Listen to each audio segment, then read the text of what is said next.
This is our brain diagram. We started with the orange base, which is the cerebral cortex.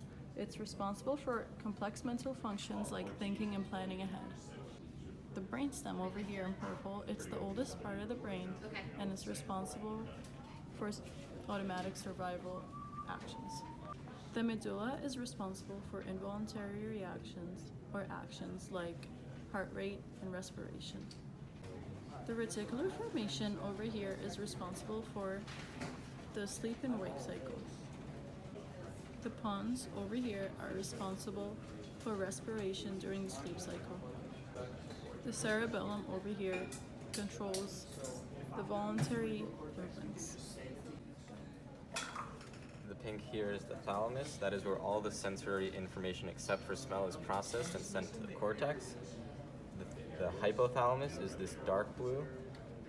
That is motivated behavior and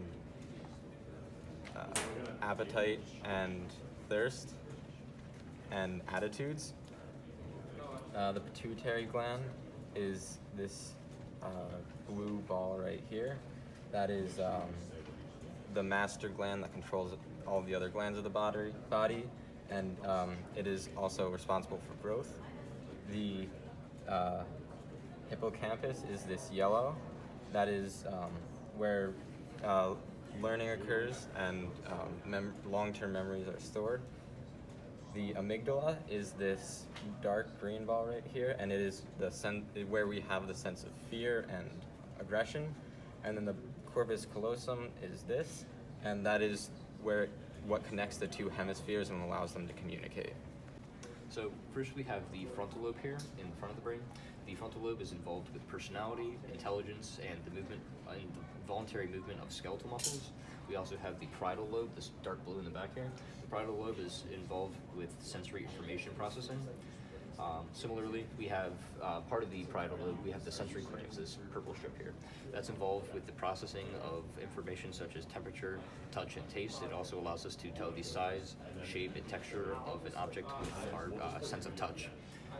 We also have the motor cortex here, which is part of the frontal lobe. The motor cortex just involves the voluntary movements. We also have the occipital lobe in the white in the back here that involves responding to visual stimuli. And in the middle here we have the temporal lobe, which is involved in hearing, language, and memory. And right here in the black area, we have Wernicke's area, which is responsible for processing language information.